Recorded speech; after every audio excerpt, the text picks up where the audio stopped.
얘네들을 우선적으로 먼저 동작하게끔 최대한 저전력으로 돌릴 수 있게끔 한 다음에 조금 빡세면은 E코어, 더 빡세면은 P코어 이렇게 넘어가는 형식을 했거든요. 근데 실제로 해봤더니 이게 그렇게까지 효용이 없더라는 거예요. 그래서 LP E코어 같은 것들을 장착을 하는 것보다 아예 효율적인 E코어를 때려박는 게 훨씬 더 도움이 되더라. 네, 여러분 반갑습니다. 안대공학 에러입니다. 컴퓨텍스 2014에서 인텔이 처음으로 CEO 패키지어가 나와서 발표를 했습니다. 이번에 굉장히 많은 소식들이 있었죠. 새로운 서버 CPU 제온 6, 그 중에서도 이 에코 버전, 코드명 시에라 포레스트라는 이 서버도 본격적으로 내놓는다 이렇게 발표를 했고요. 오늘은 그뿐만 아니라 다양한 벤더들을 통해서 발표할 노트북도 이것저것 발표를 하게 되었습니다. 그런데 지난번에 제가 미티어 레이크 혹은 메테오 레이크라고 불리는 14세대 인텔 CPU, 이제 CPU라고 하기도 좀 그래요. 뭐 GPU랑 내장 그래픽이랑 NPU까지 다 들어있기 때문에 좀 그렇지만 어쨌든 이 프로세서를 내놓은 다음에 이제 코드명 루나 레이크라고 불리는 이 CPU 구조를 내놓았는데요. 사실 미티어 레이크 같은 경우에도 베이스 타일 1개와 4개의 타일, 총 5개의 타일을 이용한 MCM 구조, 멀티칩 모듈 구조를 해서 주목을 받았는데 이번에 또 한 번 더 갈아엎은 사건이 있었습니다. 그래서 이 루나 레이크를 살펴보면은 인텔이 얼마나 이 저전력에 신경을 쓰기 시작했는지를 살펴볼 수가 있는데요. 이 부분 한번 살펴보시고요. 그리고 지난번에 제가 AMD XDNA2 그러니까 NPU 설명하면서 인텔의 NPU 성능도 잠깐 말씀드렸는데 이게 48터수짜리거든요. 요것도 다 포함된 내용을 간략하게 살펴보도록 하겠습니다. 이 패키징가 참 말을 잘하는데 지금 보시는 저 칩이 바로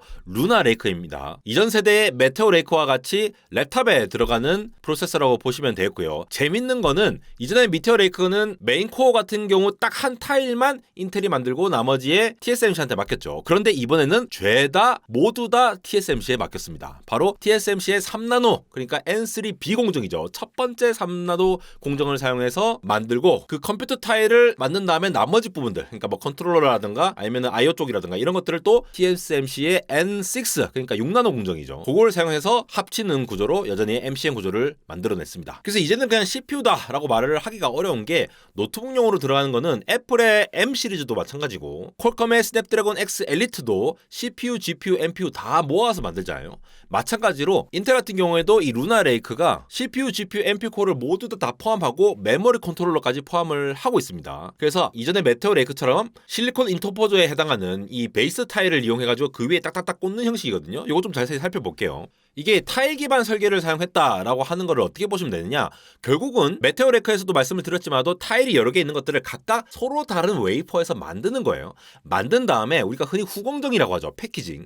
이 포장을 할 때 칩을 이렇게 딱딱딱 꽂을 때 물리적으로 결합하는 과정을 따로 거친다라는 게 되겠습니다. 그래서 루나 레이크 같은 경우에는 지금 오른쪽에 보시면은 이 메모리, 요 메모리가 딱 붙어 있고 그 밑에 컴퓨터 타일이 이렇게 크게 붙어 있고 아래쪽에 플랫폼 컨트롤러 타일이라고 따따따 나눠져 있죠. 그 다음에 나머지 뭐 필러 타일이라든가 이런 거 조그마한 것들이 있는데 이 전체 패키징을 할 때에 이렇게 여러 타일로 구성이 된다라고 보시면 되고요. 타일이라고 하는 게 우리 그냥 이 화장실에 있는 그 타일을 생각하시면 돼요. 근데 그 타일 각각이 좀 다르게 생겼다라는 거죠. TSMC에 우리가 HBM 때 결합하는 이 2.5D 패키징 기술 코어스라고 아시죠? 칩 온 웨이퍼 온 서브스트레이트, 그 기술과 그냥 유사하다고 보시면 돼요. 그러니까 베이스 타일에 해갖고 그게 따따따 꽂는 기술이다라고 보시면 되겠습니다. 그래서 왼쪽에 보이는 수직적으로 표현한 이 모습을 자세히 살펴보면 바로 요 그림이 될 텐데요. 어디서 많이 본 그림이지 않습니까? 이 왼쪽에 이 메모리에 해당하는 게 HBM에 해당하는 거고 오른쪽에 해당하는 게 엔비디아의 H100 같은 GPU. 그런 다음에 얘네들을 막 인터커넥트로 해서 코어스로 연결한다. 이게 바로 제가 여러 영상에서 설명드렸던 바로 A100이나 H100 그리고 블랙웰에 해당하는 그런 현재의 AI 가속기용 GPU들, 서버용 GPU들이 바로 이러한 구조를 갖고 있죠. 루나 레이크에서도 이러한 형식을 띈다는 게 되겠습니다. 이 인텔의 포베로스 옴니라고 하는 것이 결국은 이제 3D 패키징 기술이라고 보시면 되겠는데요. 이게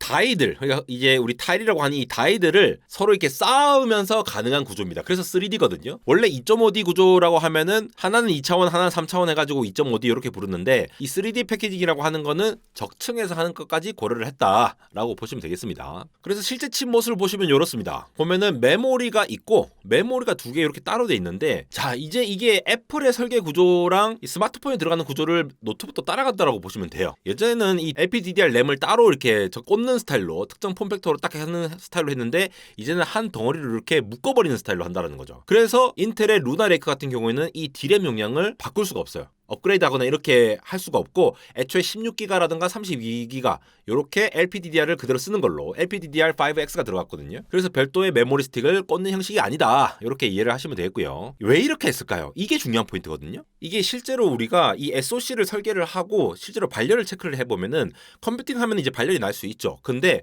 은근히 이 왔다 갔다 하는데 신호가 왔다 갔다 하는데 이 라우팅 하는 데에 상당히 전력이 많이 소모가 되거든요. 근데 이렇게 바짝 붙여가지고 물리적으로 가깝게 설계를 하다 보니까 실질적으로 전력 소비를 40% 줄였다라고 주장을 하면서 퀄컴도 확실히 이길 수 있습니다. 이렇게 인텔이 얘기를 했다고 합니다. 네, 그러면 잠시 안달공학 채널을 후원해주시는 광고 영상 잠깐만 보고 가시도록 하겠습니다.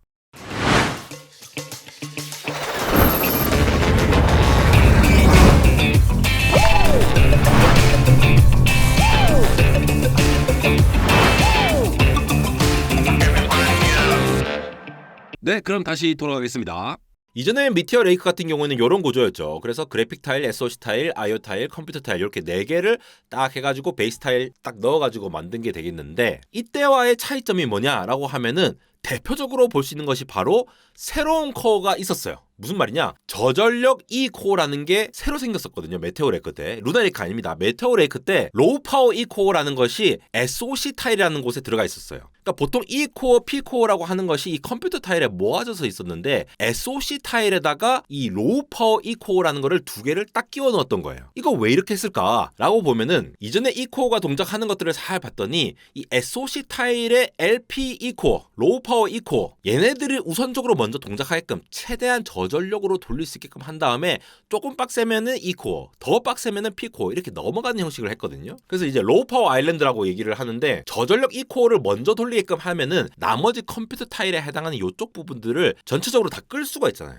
혹은 E코어, P코어의 부분적으로 이렇게 좀 더 줄일 수 있는 파워를 좀 더 줄일 수 있는 형태가 되니까 뭐 클락 게이팅이라든가 아니면 클락을 아예 이제 낮춘다라거나 이런 식으로 파워를 낮출 수 있는 이 설계 스킴이 있거든요. 그런 식으로 해서 웬만하면은 LP E코어를 돌려서 파워를 엄청 줄이겠다라고 하면서 자신 있게 나온 게 이전 세대의 프로세서 메테오 레이크입니다. 근데 실제로 해봤더니 이게 그렇게까지 효용이 없더라는 거예요. 그래서 LP E코어 같은 것들을 장착을 하는 것보다 아예 효율적인 E코어를 때려박는 게 훨씬 더 도움이 되더라 라고 하는 것들이 이전에 출시 이후에 이렇게 나왔다는 거죠.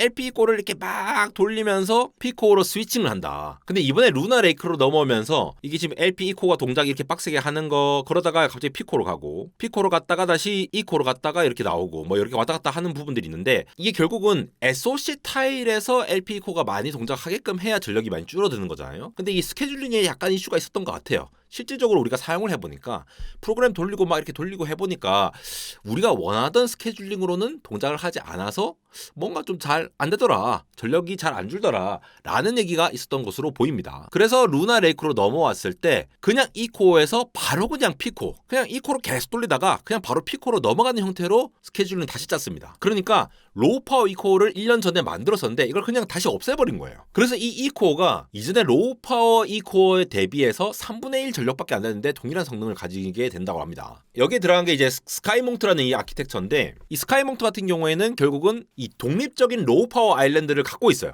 그러니까 E코어만 가지고 있는 독립적으로 모여져 있는 섬이 따로 있다는 겁니다. 이게 무슨 의미냐? 얘네들 단체로 끄거나 단체로 키거나 이렇게 할 수 있다는 거예요. 이번 루나 레이크에서는 이 PMIC라고 하죠. 파워 매니지먼트 IC라고 보시면 되는데 서로 다른 칩별로 각각을 다 파워를 관리할 수 있도록 서로 다른 파워를 넣어줄 수 있다는 거예요. 그렇게 동작하는 게 4개가 있습니다. 그래서 각각 다 영역을 따로따로 관리하면서 전체적으로 전력을 완전히 다운시킬 수 있도록 그렇게 설계가 됐다고 합니다. 그래서 루나 레이크 같은 경우에 스케줄링 보면은 대부분 E코어에서 계속 동작하다가 정말 필요할 때만 이 P코어로 동작하는 방식대로 어디서 많이 본 것 같지 않습니까? 바로 맥북에서 이런 식으로 동작을 하죠. 최대한 E코어로 돌리다가 정말 빡센 작업을 할 때만 P코어로 돌릴 수 있도록 이게 점차 답이다 라고 생각을 하고 있는 것 같고요. 그래서 과감하게 뭐 쓸데없이 로우 파워 E코어 이런 거 SoC 타일에 따로 옮기지 않고 이렇게 넣었다 라고 보시면 되겠습니다. 그래서 결과적으로 이 스카이몽트 E코어, 지금 보시는 이 E코어가 스카이몽트 아키텍처를 가져왔더니 실질적으로 우리가 사용을 할 때에는 그냥 충분히 E코어만으로 돌리는 게 훨씬 더 전력 전력을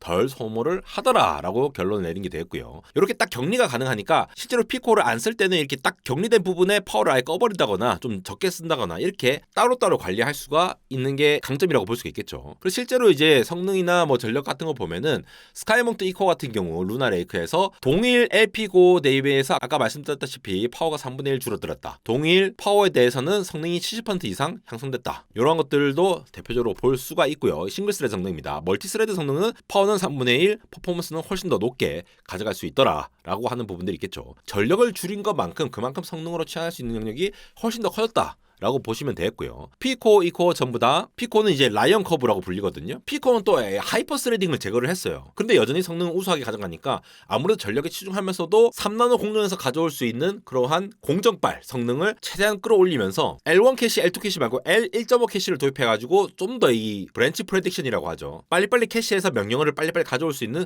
그런 것들을 좀 더 섬세하게 구조를 가져왔다라고 얘기를 하고 있습니다. 사실 이거 말고도 GPU와 NPU 성능도 얘기를 많이 했는데 GPU 같은 경우에는 Xe2, Z2 GPU 아키텍처를 말하는 거고 게임 성능을 50% 향상시키고 레이트레이싱을 강화시켰다. 뭐 이런 거는 뭐 당연한 거지 않겠습니까? 똑같이 이제 점진적으로 개선을 하는 건데 NPU 같은 경우에는 NPU4라는 거를 제시를 해가지고 48톱스까지 끌어올렸다. 요게 이제 윈도우 코파일럿 PC를 고려를 한 것이 되겠죠. 이 팻게싱어 CEO가 계속 얘기하는 게 X86이 ARM보다 리스크 진영보다 훨씬 더 뭐 전력이 떨어진다라는 얘기를 자꾸 하는데 그렇지 않습니다라고 계속 여러 번 얘기를 해요. 그러니까 우리도 X86 아키텍처로라도 이렇게 효율적인 거를 만들어낼 수 있습니다라고 얘기를 하는 것이 되겠고요. 사실 그게 어느 정도 맞는데 인텔이 잘 증명을 못 해보인 건 있었죠. 왜냐하면은 X86이다 리스크5나 ARM 같은 리스크 진영이다라고 했을 때 얘 두 개가 엄청나게 차이가 나 보이지만 제일 처음에는 그렇게 시작을 했어요. 그랬는데 최근에는 리스크도 점차 복잡한 명령어를 많이 쓰기도 하고 X86 같은 경우도 굉장히 전력 효율적으로 만들어질 수 있는 것들로 개선이 되어 왔거든요. 결국 제품화했을 때 얼마나 잘 만드냐라고 하는 건데 그 부분들을 인텔도 좀 챙겨가고 있는 게 아닌가라고 보이고요. 퀄컴이 끼기 전까지는 사실 맥북을 이겨내기 위해서 뭔가 만든다 약간 이런 느낌이 있었는데 약간 넘사벽인 것도 있었잖아요. 맥북의 전성비를 따를 수가 없는 그러한 구조의 프로세서를 계속 만들어왔던 게 인텔과 AMD인데 이제는 확실히 전성비를 챙겨가면서 하는 것들을 제시를 했다라는 거에서 아키텍처를 1년 만에 또 한 번 바꿨다는 게 상당히 의미가 깊은 부분이라고 볼 수가 있겠고요. 그런데 이제 퀄컴도 이제 뛰어들게 되니까 퀄컴도 윈도우즈 온 ARM으로 이제 잡아먹으려고 하거든요. 그러면 X86 기반의 윈도우즈 진영에서의 인텔의 점유율을 계속 뺏길 수가 있기 때문에 요거를 고려해서 노트북용으로 빨리 이렇게 제시를 한 것이 아닐까 싶습니다. 참 갈 길이 바쁜 인텔입니다. 점차 점유율을 계속 내어주고 있죠. 서버 같은 경우에도 지금 AMD한테 20몇 프로 이렇게 주고 있는 상황이고 앞으로 이 윈도우 진영만 보더라도 참 복잡할 것 같아요. AMD, 인텔 그리고 퀄컴 나중에 AMD도 X86이 아닌 ARM 기반의 프로세서도 내놓을 거라고 하니까 이 소식도 같이 가져오도록 하고 인텔 서버와 AMD의 서버 관련 소식은 조회수가 항상 이렇게 많이 주목을 하지 않으시더라고요. 그렇지만 한번 상태 보고 앞으로 다시 정리하도록 하겠습니다. 파운드리를 포함해서 기존의 강점을 가지고 있는 영역조차 뺏기고 있는 인텔 앞으로의 행보가 어떻게 될지 너무나도 궁금한 안달공학 에러였습니다.